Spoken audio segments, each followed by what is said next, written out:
Today's story is called Favorite Son. The memory verse is from John chapter 15, verse 12. It says, "Love each other as I have loved you." Today's message is God helps me love my Christian family. Is there anything that you really wish you had? Have you ever wanted it so badly that it made you angry because someone else had it and you didn't? 10 boys wanted what their brother had. They were so jealous of him that they planned something terrible. Joseph had 11 brothers, 10 older brothers, and 1 younger brother. The older brothers did not like him at all. They probably left him out of the games they played. They didn't take him with them when they went somewhere.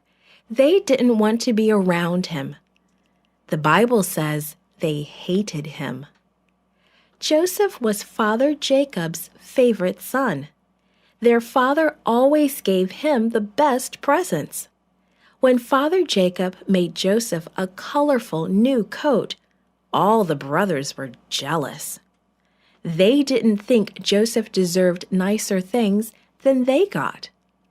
Joseph's brothers also thought he was proud, which made them even angrier. Once God gave Joseph a dream that he and his brothers had been cutting stalks of grain and tying them into sheaves. Suddenly, all of his brothers' sheaves bowed to his. Another time, he dreamed that the sun, moon, and 11 stars had bowed down to him. Father Jacob asked, "Does this mean that you will rule over your mother and me someday?" They enjoyed being out on their own with no little brother to annoy them. But one day, Father Jacob asked Joseph to find them and to see how they were. Joseph, wearing his bright new coat, went in search of his brothers, and they saw him coming. "Here comes the dreamer," they said. "Let's kill him and throw his body into a well." They were all alone with the sheep. No one would know what they had done. The oldest brother, Reuben, disagreed. "Don't kill him," he argued. "Let's not shed any blood. Throw him into this dry well, but don't hurt him." Reuben knew that Joseph wouldn't be able to get out. The brothers could scare Joseph by leaving him in the well. Reuben didn't want to kill Joseph. He secretly planned to take Joseph out of the well later. Then he would take him back to their father. So when Joseph arrived, what a shock was waiting. His brothers didn't welcome him. They grabbed him and threw him into the well. Then Reuben left for a while. Before Reuben returned, a caravan of traders passed by, and the 9 brothers sold Joseph to them. He would become a slave. When Reuben returned, he looked for Joseph in the well, but didn't find him. He tore his clothes to show how upset he was and went to his brothers. "The boy is gone! What shall I do?" he cried. So the brothers killed a goat and soaked Joseph's beautiful coat in its blood. They would tell their father that Joseph had been killed by a wild animal. Joseph was actually on his way to Egypt. He would be far away from his father, his brothers, and his lovely coat. What would become of him? Jesus asks us to love our brothers and sisters. He says this for a reason. Our families fall apart when we don't love one another. Jesus doesn't want our family, the church, to fall apart. He will help you love your home and your church family. Ask Him to help you be loving.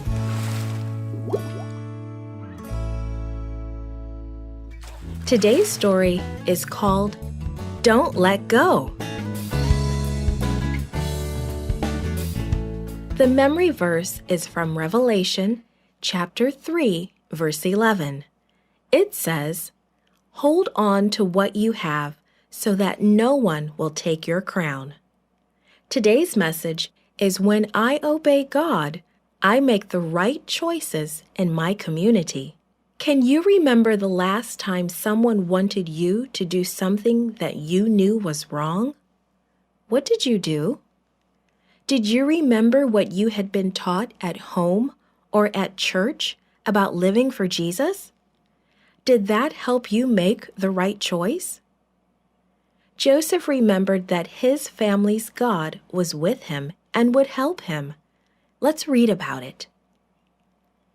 When Joseph was sold by his brothers, he might have been tempted to give up on God. He might have thought that God should not have let him be sent far away. But then his thoughts turned to his home and what his father had taught him about God. He had told Joseph that God always keeps his promises. Joseph decided to always obey God. In return, God blessed him. The Bible says the Lord was with Joseph. When Joseph was sold to a man named Potiphar, God was with him and blessed Potiphar too. Soon Potiphar gave Joseph responsibility for his entire house. God blessed Joseph, and many people liked him. Potiphar's wife noticed what a good job Joseph did. She also saw that he was very handsome. Satan used her to tempt Joseph. One day, Potiphar's wife asked Joseph to do something he knew was wrong. Since Joseph had decided to obey God, he said no. Actually, he said more than that. He said, "How can I sin against God?" Joseph knew that doing what this woman asked him to do would be wrong, and it would be a sin, and it would make God sad. But Potiphar's wife didn't give up. Every day she asked Joseph to come to her, and each day he refused. When she realized Joseph wasn't going to do what she wanted, she decided to get Joseph into trouble. "I want to be alone with you," she told Joseph. Again, Joseph said no. As he turned to go, she grabbed his coat, pulling it off. "Help!" she called to the other servants. "Joseph tried to attack me." It wasn't true. Joseph had been faithful to God and loyal to his master Potiphar. But Potiphar's wife showed him Joseph's coat. She told Potiphar that Joseph had attacked her and left his coat behind. So Potiphar sent Joseph to prison. Poor Joseph! He had lost his job even though he had done nothing wrong. Yet even though Joseph was in prison, he knew that God was still with him. He believed that God would continue to bless him. God wants to be with you too. When He is with you, it is much easier to live for Jesus. It is easier to say no to Satan. Joseph learned about God from his family. He probably decided to trust and obey God from seeing some of the mistakes his father had made. When you decide to obey God, you will make the right choices in your home and in your community and wherever you go. And you don't have to worry about what will happen to you.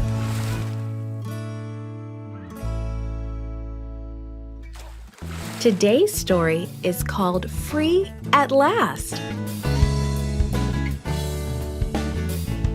The memory verse is from Matthew chapter 25, verse 23. It says, "Well done, good and faithful servant. You have been faithful with a few things. I will put you in charge of many things." Today's message is God helps me to be faithful no matter what happens. Have you ever had a dream that you couldn't remember? Or have you had a dream that didn't make sense? Today's story is about dreams that left someone very puzzled. Potiphar put Joseph in prison after Potiphar's wife accused Joseph of a crime. God knew that Joseph was innocent. He let Joseph go to prison anyway. Sometimes God lets His people be put in the strangest places for a special reason. God blessed Joseph even in prison. The prison warden noticed the good work that Joseph did. He soon put him in charge of the other prisoners.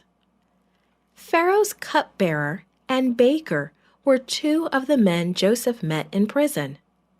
One day Joseph noticed that these men were sad. They both had just dreamed a dream they could not understand. Joseph knew about dreams. God had given him some important dreams when he was younger.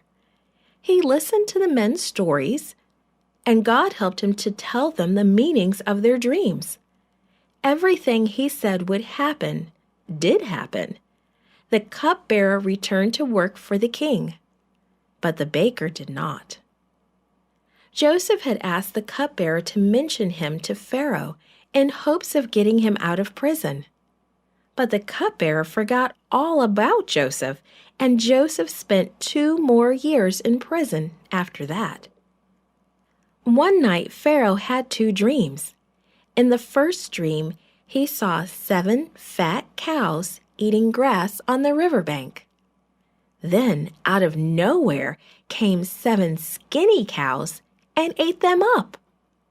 In a second dream, Pharaoh saw 7 ears of healthy corn, and then suddenly 7 little unhealthy ears of corn appeared and swallowed up the healthy ones. These dreams disturbed Pharaoh so much that he couldn't go back to sleep. What did they mean? No one in Pharaoh's palace could understand the dreams. Then the king's cupbearer remembered Joseph, and Joseph was brought from prison. Joseph told Pharaoh that God sometimes gives people dreams. He had given these dreams to Pharaoh for a reason, and God had given Joseph the meaning of them. Your 2 dreams predict the same event, Joseph explained. For the next 7 years, Egypt will grow more food than you could possibly use. The cows and the grain will be fat. Then the 7 years after that will be very bad. No food will grow, and many people could starve. You should build more storehouses. Keep the extra grain grown in the fat years, Joseph suggested. If you do, Egypt will have enough food for the years of famine. Pharaoh agreed with Joseph. He decided that Joseph was a wise man, so he set him in charge of building the storehouses. Pharaoh gave Joseph his official ring. He gave him nice clothes, nicer than those taken by his brothers or by Potiphar's wife. And he placed Joseph in charge of the entire country of Egypt. Truly, the Lord was with Joseph. He left Joseph in prison for a reason. When bad things happen to us, we can be faithful like Joseph. God can help us be faithful to Him, the God we are learning about in our home and church families. He can do great things with our lives, no matter where we go or what happens.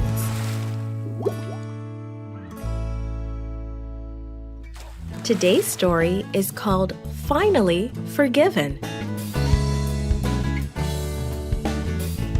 The memory verse is from Luke chapter 6, verse 37. It says, "Forgive, and you will be forgiven." Today's message is God helps me to forgive others. Has anyone you love ever done something that has caused you pain or hurt your feelings? Sari stole from her best friend Misha and then lied about it. She thought no one would ever know, but Sari was caught, and Misha and her family felt very hurt and betrayed. Years later, Sari asked for forgiveness, and Misha forgave her. They became good friends again. Today's story is very similar. Many people were cruel to Joseph. His brothers had sold him into slavery. Potiphar had sent him to prison. But God blessed him. In fact, Pharaoh put him in charge of the whole land of Egypt. Just as Joseph had predicted, according to what God had told him, Egypt had plenty of food for 7 years. Each year, Joseph carefully stored the extra grain. He knew that a terrible famine was coming. When the dry years came, Joseph had plenty of grain to sell to the starving people.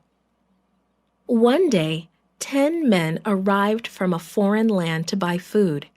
They bowed before Joseph, and as they stood up, he recognized his 10 older brothers.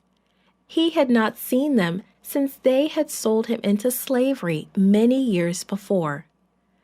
Joseph wanted to be sure they were different now, so he decided to test them. "You are spies," he said. "You have come to see how strong we are." "Oh, no, sir, we are not," his brothers replied. "We have come to buy food for our families. We are all the sons of one man. There were 12 of us. One is still at home, and one is dead." But Joseph was not dead. "Bring back your other brother to me, or I will know you are spies," Joseph commanded. "Your brother, Simeon, will stay here in prison while you are gone." The worried brothers began their journey home. On the way back, one of them opened his sack and found money.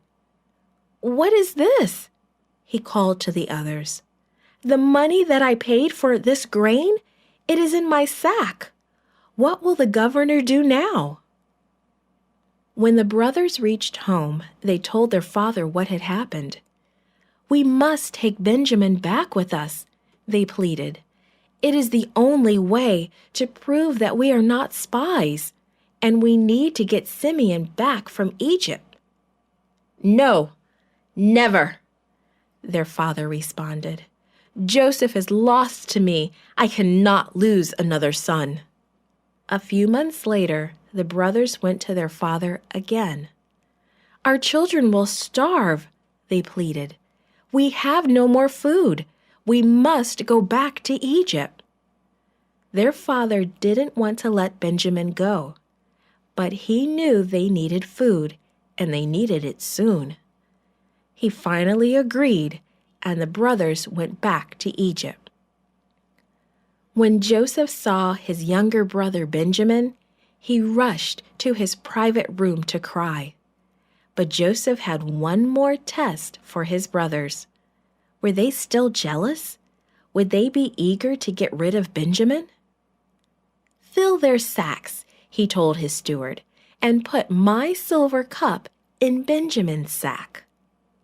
Soon the brothers were ready to go home. Joseph's steward did as Joseph said, and the brothers started on their way. A few miles from the palace, Joseph's steward stopped the caravan. He searched the men's sack and found Joseph's cup. "Benjamin must return with me to the governor," he declared. The brothers were worried. How could this be happening? What will the governor do? We can't leave Benjamin here. What will we tell our father? "Your brother Benjamin must stay here," Joseph declared. "He will become my slave." Joseph's brother Judah begged that Benjamin be released. "I cannot go back to my father without Benjamin," he said.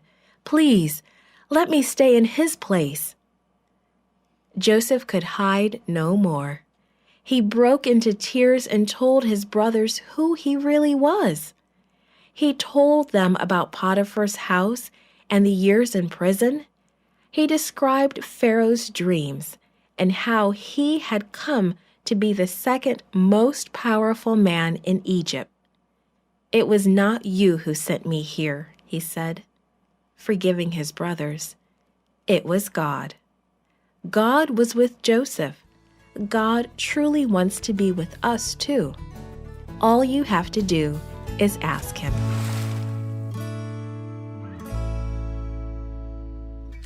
Today's story is called Together Again.